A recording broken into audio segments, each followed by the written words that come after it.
Hello and welcome to Inside Resilion, fast-tracking OT cybersecurity strategy.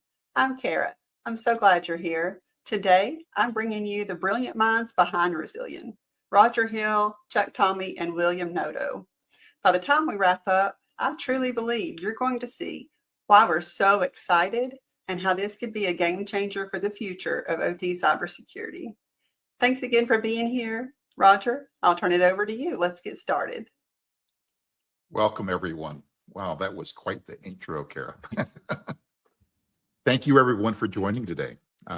Pleasure to have you, and we really appreciate your time. And I can tell you from this team, we're really excited to be talking about Resilion, which is really a moment of unwrapping this gift that we've been working on very diligently. So my name is Roger Hill. I am one of the founders here at Hillstrong Group Security, and with me today is Bill and Chuck. Welcome, gentlemen. Hey, great to be here with you, Roger. Yeah, really excited for today. Absolutely. This is an exciting moment of going from a vision and toiling the efforts and really sharing what is this vision that we've built out. So first of all, I think, Bill, I've got to give you credit. You actually framed this, I think, the best way. When we look at OT security today, one of the things I think is really so exciting from a community perspective is over the last decade, as an example, there's been a lot of great technology companies emerge.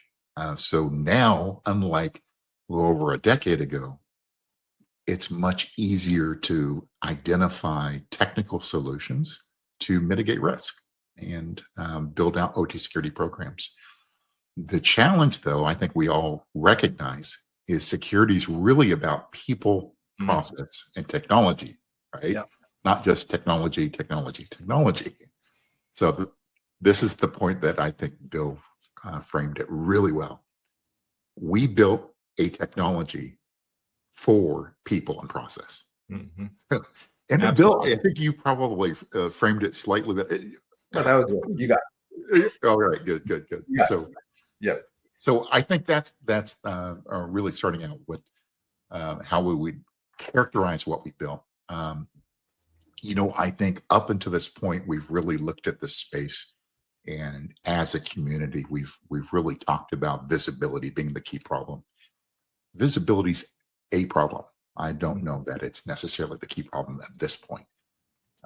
One of the challenges we've seen working with many different organizations across the globe is it's an execution problem. So when you engage from a consulting perspective, I'm sure you guys can echo this. The challenge is these organizations aren't able to really move the needle forward. There's many different reasons for that. One of the other challenges, I think, is the investments that have occurred up until this point. In terms of technology and solutions, there's been significant investments by companies. Now, I think boards and senior leadership are looking at where's the return, right? Did we make the right investments? And these are challenging questions. So this really leads us into some of the areas of information security in terms of governance, risk and compliance that we need to evolve to in terms of OT security. So when we look at OT governance today, it's fragmented at best. Our space very siloed. So that presents its own challenges. So what we set out to do is leverage technology today, because there's been definitely an evolution of technology, even in the last 18 months, that now we can leverage AI driven execution. What does that mean? I think what it is, number one, is providing that program owner, whether it's a director of OT security, an OT manager, or even somebody on the information security side for a smaller manufacturer, is somebody who is responsible for that program. They're the ones that are building this out. So we're providing that guidance of what we should have in terms of people and process, as well as technology for that OT security program across the fleet. So that's what we really wanted to set out to do. Now, there's a lot of good templates out there in terms of policies and procedures and things of that nature. And, I think Chuck can attest to that. He spent far too much time most recently developing a lot of the administrative control. Yeah, the frustration factor is so high these days, both with the consultants, like us, and with the customer, right? That they're spending all this time and effort on policy, and then it doesn't go anywhere in the plant, right? Yeah, absolutely. So I think one of the key focus areas is identifying what should be in place, but rather than just pointing to a recommendation or a template, what we actually do is we create it. We don't just create it, that we've come up with a unique way of breaking every document type into building blocks that map directly to standards, and then have internal crowdsourcing collaboration, which I know Bill's excited to walk you through some of this here in a few minutes. So we're excited to share a little bit more detail about Resilion today.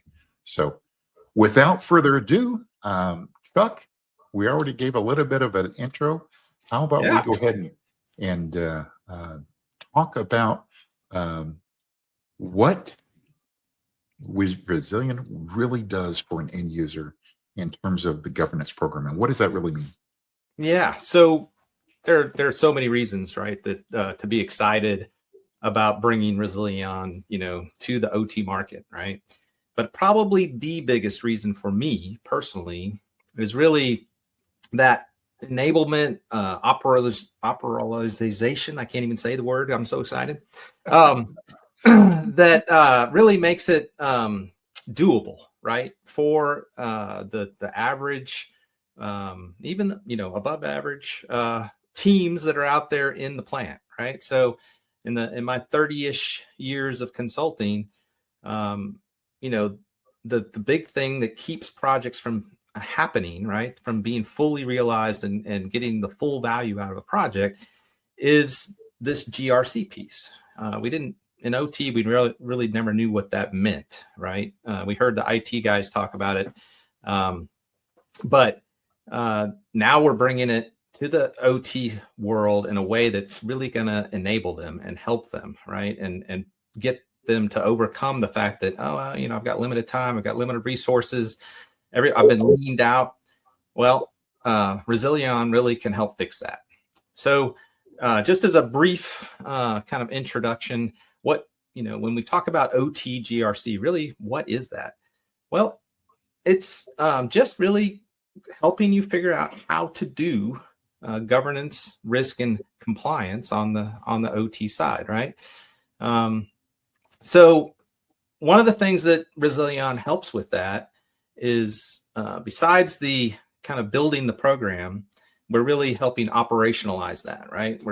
We're helping you look at the governance of the program and how do we make that easier. One of the things we do is we look at a tiered approach, right? We talk about the fact that, hey, not every plant has the same value to the enterprise as every other plant. So let's think about it that way, and let's dedicate more resources towards the plants that have a higher importance within the plant or within the enterprise structure, right?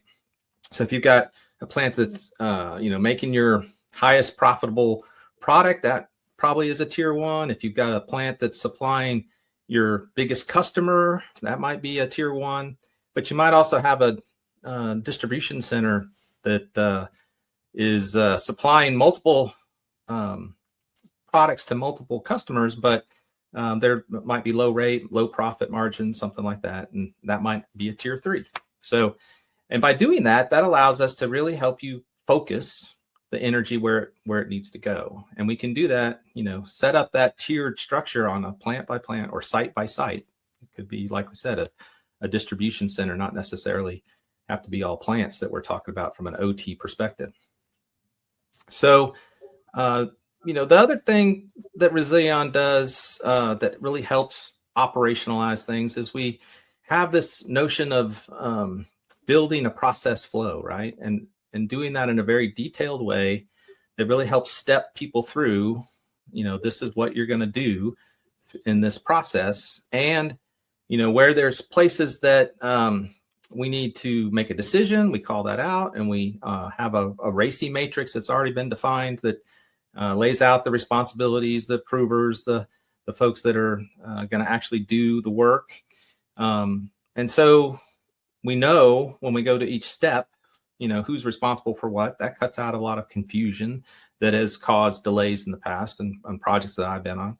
Finding somebody that's willing to raise their hand and say, yeah, I approve it, right, can take some time, especially in a plant that's, running 24/7 and very busy. And you have, also a lot of personnel changes. So keeping track of who's in charge of what can become really difficult also. So having this process flow is very important. One other key piece of this is that there's an evidence collection piece, right? So as you're going through and maybe doing an assessment, one of the things you want to do is show why you answer something in the way that you do. And so being able to pull in those artifacts, those evidence pieces is key. And then another thing, as part of a process, you may need a checklist. You may, like we talked about, have a RACI that you want to fill out for a specific task within a assessment. So we can add those different artifacts to that process, and it really makes it simple for somebody then to go through and follow the process, right? And operationalize the GRC part of security within the plant, which really lays that foundation. Once you have that GRC working, then everybody knows their job. They know what to do. They know where to go find the processes, the procedures, and they can then actually do the work with very little extra time, just figuring out what to do. So that's what I think is one of the really cool parts of Resilion. So do you want to talk about the last section there, Chuck, of I think it's really interesting from a Resilient perspective of how we've approached building a process. So first of all, I think we all know a process is all about how do you actually follow a given policy, right? So you walked us through the visual building blocks. Maybe walk us through what is the outcome of these different building blocks and what gets created. Yeah, sure. So another, thing, both making GRC easier, but also making working the program in the plant easier, right? Is having all these processes that are well defined, clearly defined, again, with those roles and responsibilities and in the RACI, and also a clear process put out, right? So we try to make it easy to actually build those processes, right? Writing Word documents till 2 a.m. is not fun for anybody, right? So what we want to do is make it as easy as possible and take as much time away from the actual practitioners, right? And build that into the program.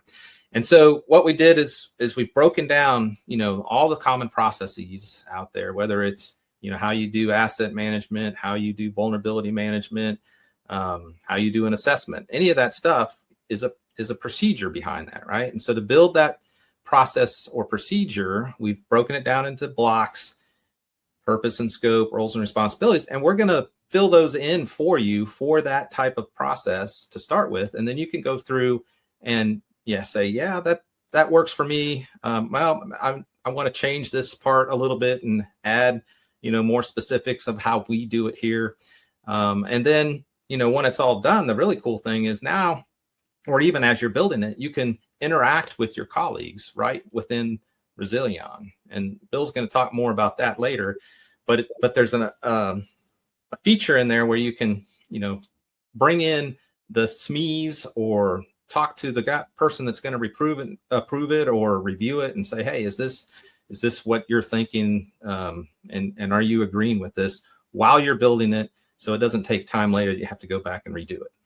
So that's One of the really cool things about Resilion is having that way to build these procedures and processes in an easy, straightforward way.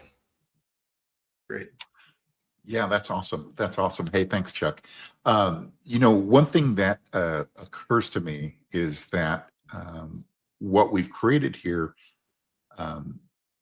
there's an element of really being this document lifecycle management. And I think that's an important distinction because today, especially for OT security, a lot of organizations, maybe it's SharePoint, maybe it's just a OneDrive. Who knows? But what we try to do is just really simplify even the review cycle of a given policy or procedure. And like you mentioned, Chuck, it's the who's the owner, who's the approver, and having a simplified mechanism of it's a single source of where does this live, and having that automatic notification of when to begin a review cycle, so that we're doing things in a consistent manner, and just simplifying, trying to make the limited number of resources at these organizations more efficient. On that note, I think, Bill, you're really excited to talk about some of the abilities in that regard. Yes, indeed. Thanks a lot, Roger. So are you going to queue up my images or? Yes. Okay. While you're doing that, I'll just say what I'm super excited to talk about is how Resilion helps you operationalize the OT security collaboration, right? So we're taking a bunch of disconnected tools and delivering embedded contextual execution. What do I mean by that? Context-aware communication can replace disconnected chat threads and email threads. So in Resilion, every object, your OT security policy, your business impact analysis and progress, a RACI matrix, a procedure, a checklist, whatever, an assessment, all of that has native comment threading embedded in it, right? So this means that discussions can happen directly within the item being reviewed or worked on. You don't have to switch tabs. You don't have to guess what document someone is referencing. You don't have to look up what's the most recent version of the document. So this built-in collaboration drives clarity on who's doing what, right? So with integrated RACI tagging, users can see who's responsible, who's accountable, who's consulted, who's informed, and you can all agree on that. And that can be an item that's also reviewed and commented and audited and tracked and versioned, right? This eliminates the ambiguity that causes a lot of delays and missed actions in large OT programs. This is a key problem that we've seen in our consulting practice and within Hillstrong and outside Hillstrong. Consultants come in, create policies, create documents, do assessments, and a lot of times it sits in a drawer. No one can find it, no one's leveraging it, right? So we're giving this stuff a home where it can be worked on and collaborated on and communicated about. A big challenge that we're trying to address is cross-functional alignment that's built into the platform, right? So legal, risk, operations, all these teams can review and approve the OT security elements in the platform, and you can see change logs and approvals right there. So who signed off on this? The head of operations signed off on it? That's my boss. I never heard of this thing. Oh, well, the head of operations signed off on it. I guess I should pay attention, right? Like that's there. So following through is easier, right? Working collaboratively across functions that are and across plants that are regionally spread out, maybe in different countries, maybe in different poles.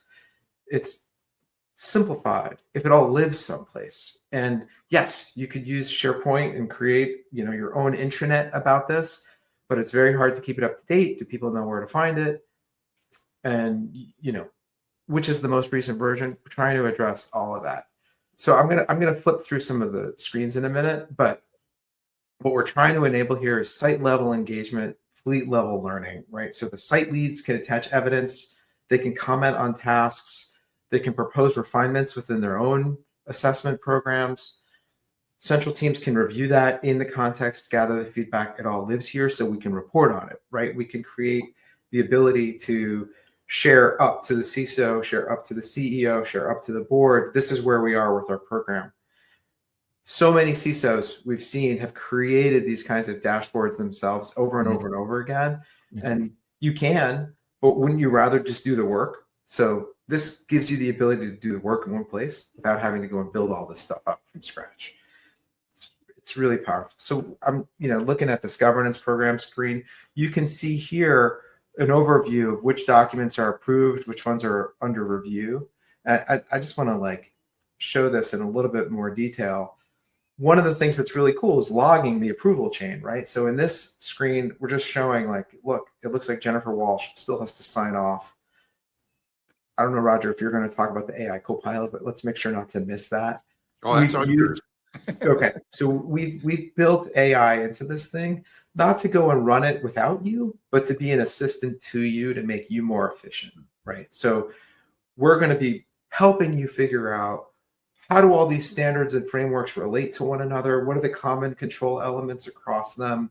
How do they tie to your corporate security policy that you've built here? And how does that tie to what you need to comply with from a regulatory perspective at the same point? I'm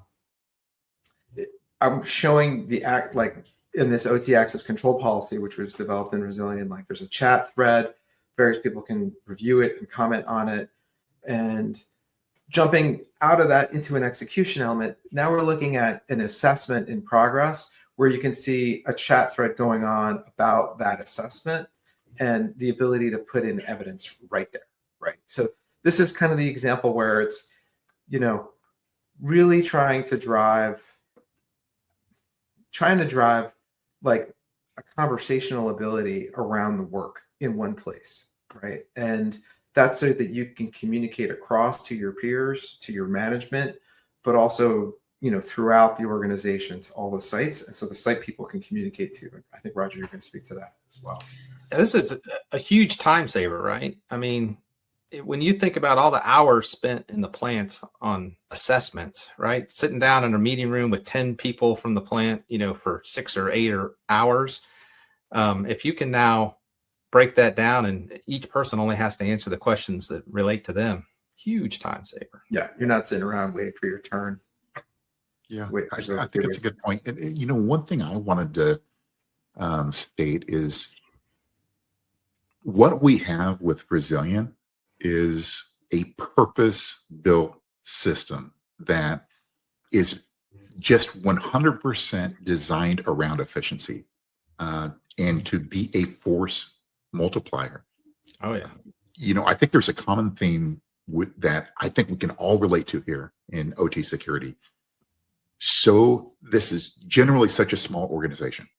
Sometimes it's a single person responsible for a global program. Sometimes, you know, they'll have teams under them, but the challenge is you have dotted lines of it's about influence to try to get things done. And it's a challenging environment today. What we really wanted to do is to make these limited organizations very efficient, and that it just helps them to be really a force multiplier and have a lot of virtual assistants helping them to drive consistent results. And I think that's kind of a common theme. You know, one thing I wanted to kind of set the stage with what Chuck and Bill have already talked about is, you know, Chuck spent some time talking about building the program, building that governance, risk, and compliance program for OT security, building out policies, procedures, things of that nature. And, you know, Bill just showed us some really interesting collaboration type capabilities. But the one thing I did want to point out is this isn't designed for somebody that has no program in place, right? What we haven't really addressed is if you are midway through your journey of OT security, you can upload your existing policies, procedures, charters, and what the system will do is actually analyze against your standard. Now, when I say your standard, what does that mean? So as a starting point, what we have the ability to do is just like the largest corporations do for OT security, is they will utilize frameworks and standards such as maybe NIST CSF or probably more to the point, IEC 62443, and define their OT standard. So that's where we start, is helping an organization do what these large companies have done, and it maybe took a year to become official. We want to be able to do that in days and weeks. So we provide a system that helps define and tailor an aspirational corporate OT security standard as your foundation for your organization. Why is this important? Because now this is what you can measure against your own standard that is designed for your company. So with that, what I would like to talk about is what is the next step, right? So we've got the ability, we built the program, but now we have this element of the sites, right? Maybe I have 100 sites in my fleet of operational sites. Some of those sites have multiple plants, even distribution centers, things of that nature. There's an element that we need to understand of what is the current state? What is that current baseline? And this is where, the consulting game is, let's do an assessment. Maybe we'll do a baseline assessment across a sampling of your facilities.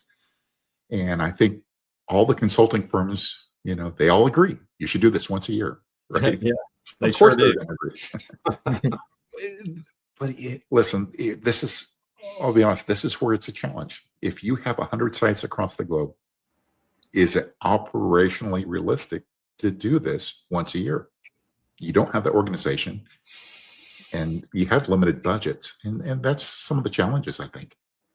So what we've done is we've looked at assessments and we've defined within the assessment engine 2 main types. So first, there's the self-directed assessment.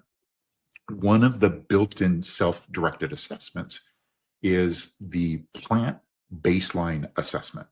And you can think of this as about a 20-minute exercise where that OT program director, that owner of the program, can send out, once you've validated the number of sites, where these sites are, and who are the plant managers. Now you can onboard these plant managers and say, hey, listen, we've got a new program. You're going to see something hitting your inbox for an invitation.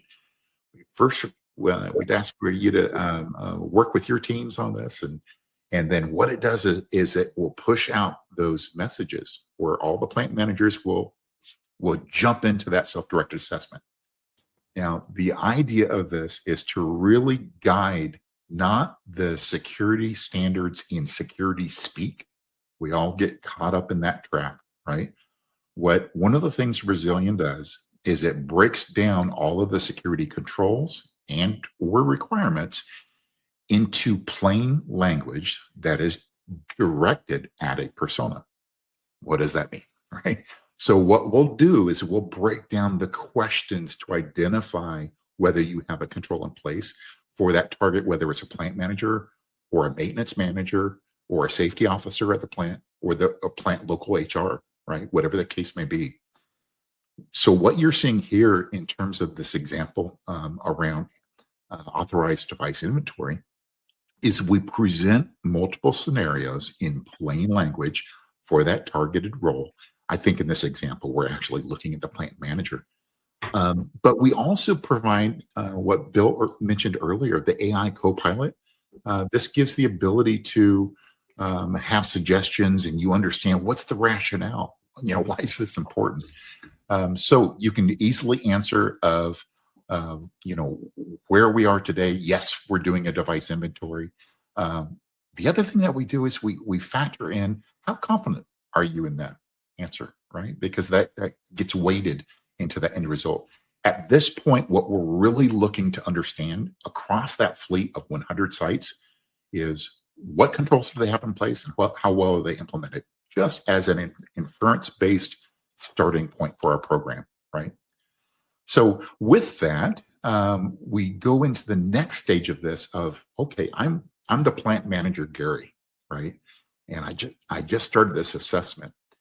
I have a couple of options now in order to work on this. And this isn't like an online test or anything like that, right? I can jump in and jump out as time permits because I am dealing with fire drills on a daily and hourly basis, right? So one of the things that I can do here is I can reach out to my peers of other plant managers with the contextualized question, like Bill mentioned, and say, hey, can you guys help me understand on this question 1? How did you approach this, right? But I also have the capability of within my team, and my team being the plant manager and the safety officer and local HR, maybe local IT, I can actually delegate a question. So I can select my team member, and it sends that assessment question right to that team member. So it's all about efficiency in how we're executing. Now, since this is distributed execution, the results get rolled up and aggregated up into our baseline to help us as the OT security director to define, okay, we know what our governance program is. We know what our targets are for the organization. Now we know the baseline of what controls are within that sampling of facilities. Now we can start to define, hey, what's our initiative for this year, right? So it's really aiding in that planning aspect. All right, now this is another interesting one. I think this is a pretty novel way of looking at a guided assessment. So what is a guided assessment, right? So think of this as more than just a human in the loop. So this is, maybe you've got Frank or Susan, right? That they are the ones responsible. They're the OT program security director within a global manufacturer. What they can do now is, in terms of, maybe it's establishing a baseline for their organization, and they want to do this with a maturity-based assessment. So what they can do is go in and select a framework, a standard, a starting point. Now, it could be Acme Chemical Program Standard that we talked about, or I can select NIST CSF 2.0. I can look at this from a C2M2 perspective. Whatever framework I select that, what the system is doing is the system is defining, what are the requirements and the controls to give a sense of level of effort, right? So as you select your framework, that's what you're going to use as your foundation for that guided assessment. Now, that guided assessment is, again, that same context of the system is now going to help you as Susan or Frank actually conduct these interviews, these workshops. So based upon your stakeholders that are involved in that working block, we're going to tailor the questions, the rationale, and the example scenarios for the people in that room, right? Also, the answers you're hearing from that dialogue back and forth is going to aid the assignment of that maturity-based scoring, level 1 through 5, right? Now, before all that, first we want to kind of just tailor the scope of that assessment. Now we've got the ability to define what is the framework. So in this case, we were using the NIST CSF 2.0, right? I can actually choose what controls I want to use. Now, the system automatically has the defaults of what are plant specific or what is organization. Think of that as more corporate, right? Or what is global scope. It's corporate and the plants. So this gives you the ability to tune this and save those defaults. What the system's also doing is providing some estimates of the overall level of effort. So it's a really good way to look at your tier 1 sites that Chuck mentioned earlier, of how do we look at our critical core plants within our fleet of sites. That's where we want to have a guided assessment. Maybe that's part of one of our initiatives. In the next 12 months, we want these 10 sites to be assessed. What we're doing is helping Frank and Susan to be very, very efficient in that effort. Now, for a global organization, you're going to have many different types of assessments at any given time. There might be that initial baseline assessment. We can track that across regions, sites. We might have some of the maturity-based assessments. We can actually measure that. But we also will have the continuous, the follow-up assessments. We talk about doing this on an annual basis, right? One of the things that's really interesting about the information we're collecting, though, is that we have the ability to determine what is the lifespan of an assessment result, pending no significant changes. So in other words, let's say that we said that was 12 to 18 months, right? When we choose to do an assessment, we can choose any framework or standard. The system automatically has the mappings of all of the controls. So often with a new framework or standard, you can actually show a measurement comparison against another standard, and you already have the answers for your organization. It's 90% complete.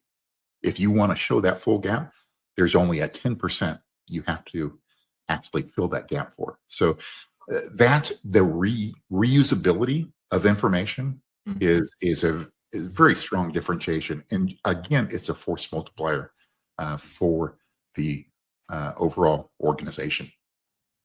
So with that, I think we should get to some questions. So what do you Definitely. guys? Sounds good. Definitely. So anything, Bill or Chuck, that you'd like to add before we go into some of the questions? I mean, this is not a technical thing. I just want to comment on it. Like, you can clearly see how excited we are about what we're building here. So just gratitude to the audience for joining us and paying attention. Yeah. Yeah, I would just say there's so much in here that is built to, from my perspective, being the consultant, right, that comes in and helps somebody and spends a lot of time, but there's a lot of time, right, to do this human to human and meetings and all that travel that we've really tried to reduce to the absolute minimum, but still get quality data and actually get more data. So really a huge force multiplier, as Roger said many times, also efficiency gains, just making it easy, right? And not hard. Yeah, I think that's a great point. And with that, let's jump into some common questions that we've been getting over the last few weeks. And I think this is really interesting. So Chuck, I think this one will be for you and I mainly. But one common one we get is we operate plants in multiple countries, and our assessments they vary in quality, depth, and there's the challenges of being dependent upon the assessor. They've had assessments from the same organization but different assessors and just completely different results. So the repeatability is just a huge one, right? So how does your platform ensure a global consistency, both on that self-directed and guided assessments? I think the short answer from my perspective is that's exactly the gap that we designed for Resilion to close.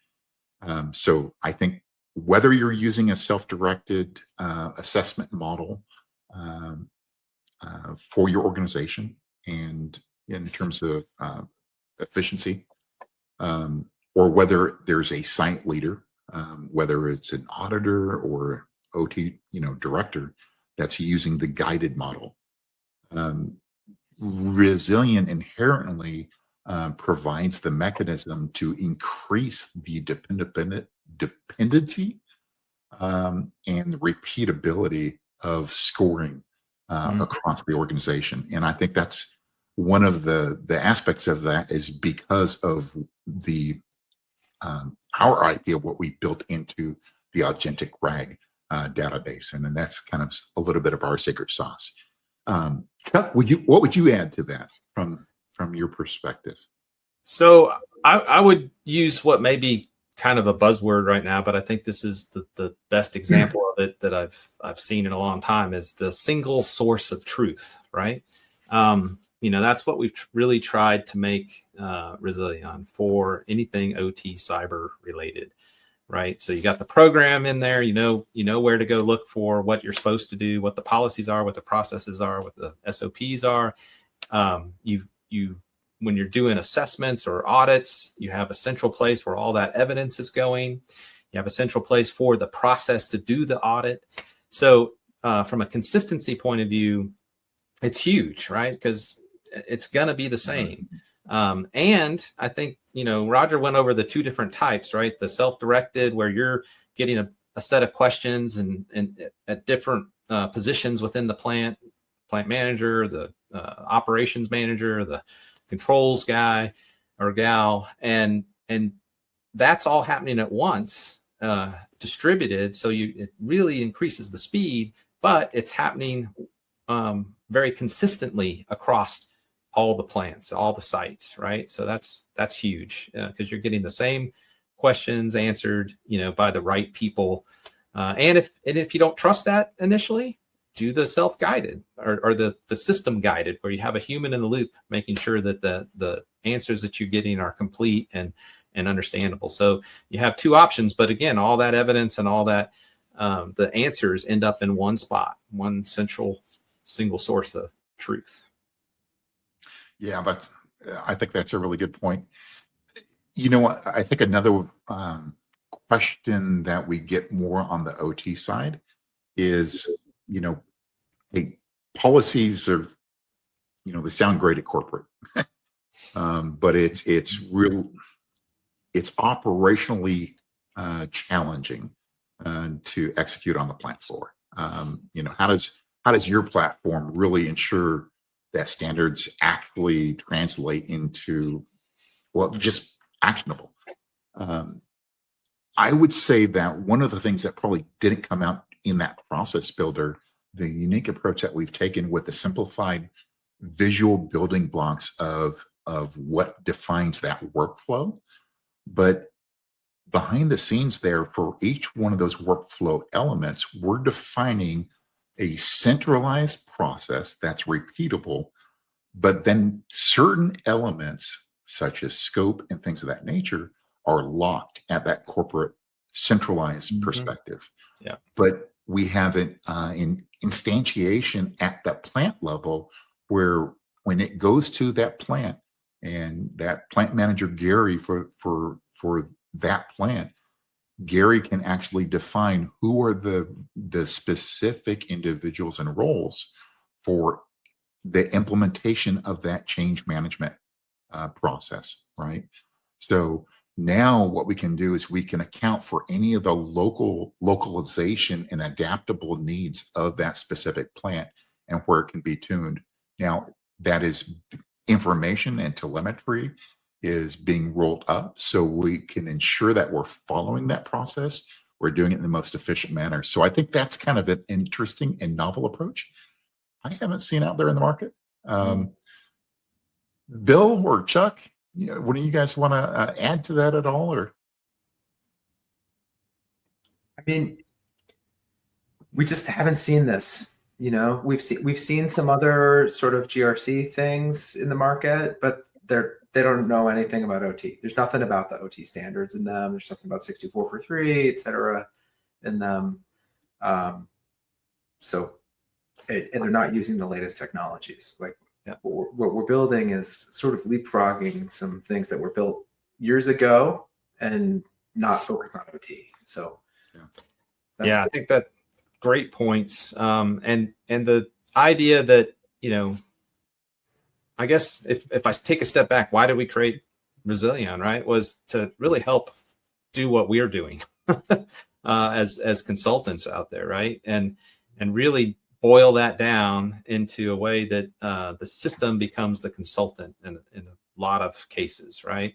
There's a lot of Roger and Bill and some Chuck built into the system, into that AI and just the way it works to really streamline the process and again, get that efficiency. So we really looked out there for other products and we couldn't find anything that was, maybe a piece here, a piece there, but nothing that brought it all together. So that's the other piece of Resilion, is really bringing all that different types of tools together in one place where, again, I'm sounding like a broken record, but the single source of truth, right? So. No, it's a good point, though. It's a good point. Bill, one of the things that we get some really detailed level discussions in the last few weeks, with some customers is around metrics. And specifically, when we talk to leadership, what metrics do we think really resonate to really show the return on investment of a governance program? And I think that's interesting because I think in OT security today, return on investment is not in our vocabulary. It needs ROI is, it's always been challenging in security, and it's particularly challenging in OT security. Look, execs, board members, they don't want to see a list of vulnerabilities. They want to understand impact, right? We're trying to translate governance into 3 big buckets here. So risk reduction. How much business risk is reduced as we close governance gaps? Can we show it by site, by control? We can. Maturity advancement. A measurable shift towards your target maturity level, site by site, control by control.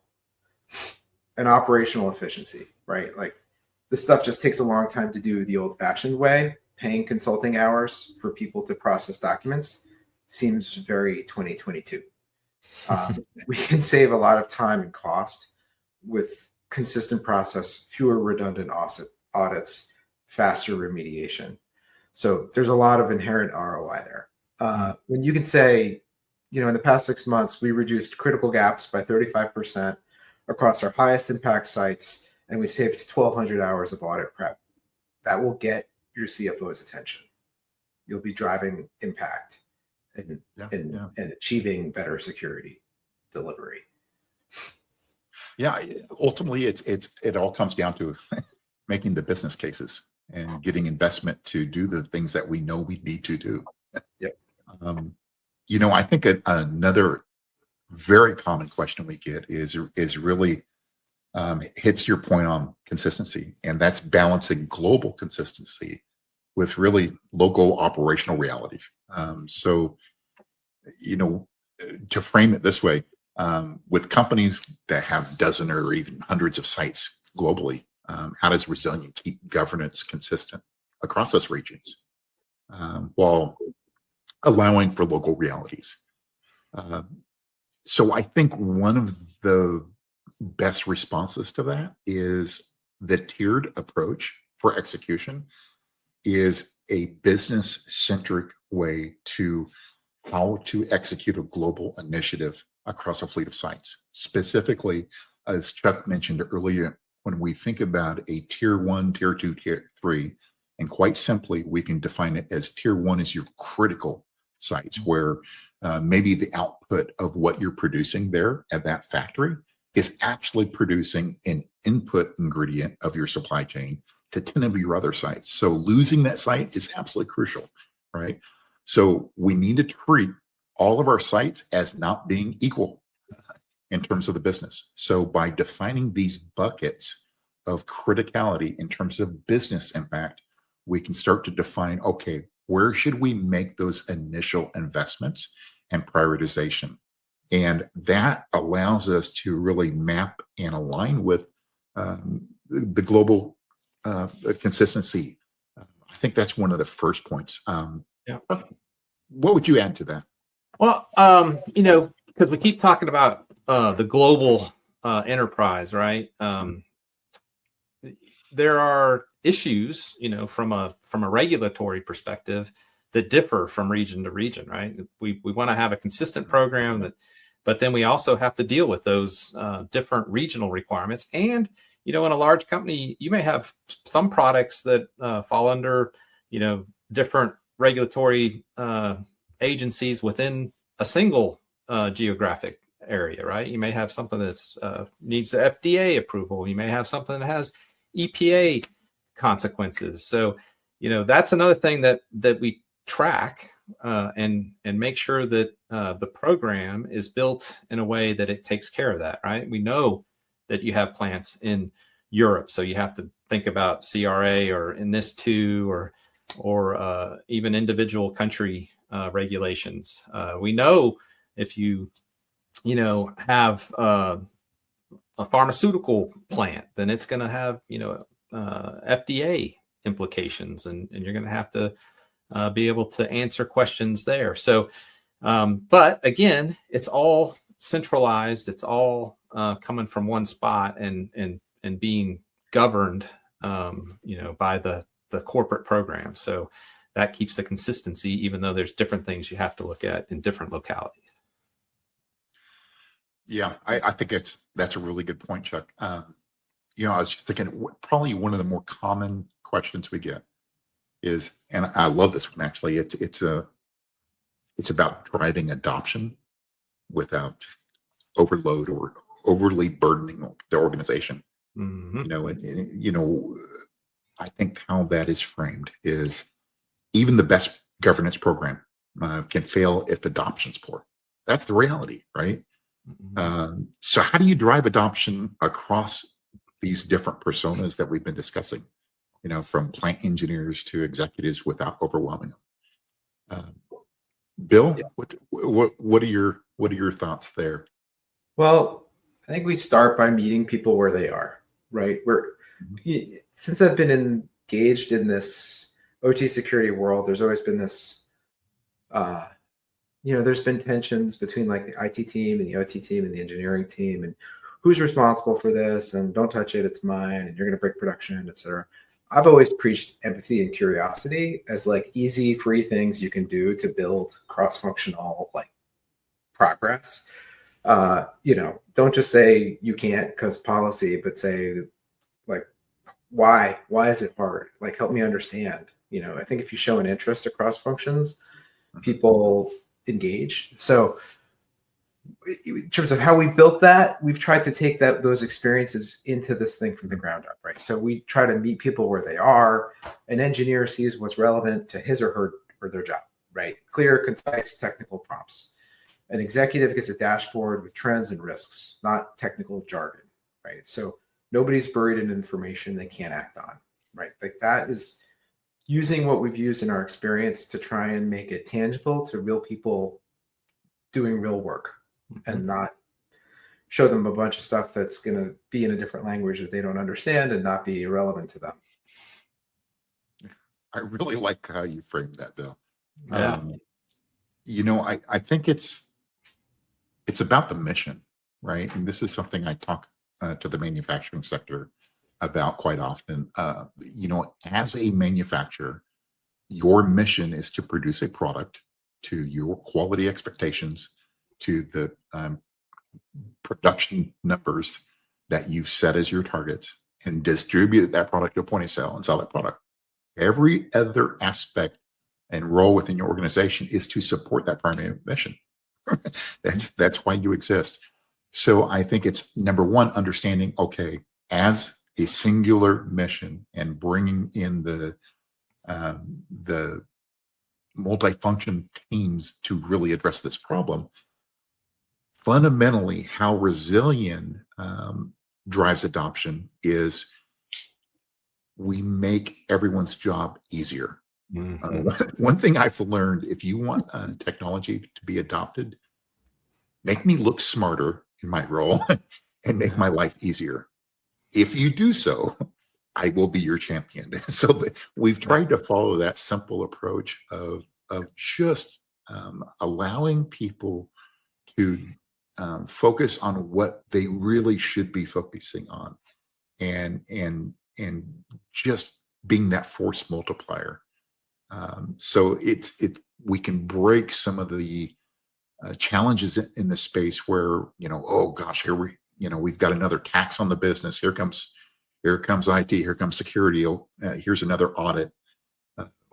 Rather than thinking about an audit from a regulatory perspective, we try to frame it from, let's look at this from an internal compliance perspective, because that is how we are looking at reducing risk across our organization, and show that we're progressing, and be able to present this to senior leadership, this being the information. And that's another point, I think, is rather than a CISO or a director of OT security having to scramble on a quarterly basis to put together some board reporting slides, now the system can just generate, hey, this is exactly where we are. This is how we're tracking on our initiatives. And then one thing we haven't even discussed is being able to analyze the control effectiveness of the investments we've made on technical controls. So I think all of that wrapped together is a way that we can really drive adoption across the organization. But Bill, I think you put it really well. We meet people where they are and what their needs are. Thank you so much for joining, and we really appreciate it. Thanks, everybody. Yeah, thank you. Thank you for joining us for this inside look at Resilion. We hope you enjoyed it. I wanted to thank you on behalf of Hillstrong and our panel, Roger, Chuck, and Bill, for joining in. If you have questions or want to see Resilion in action, please reach out to us at hillstrongsecurity.com or feel free to reach out on LinkedIn to any of us. Have a great day. We'll see you next time. Until then.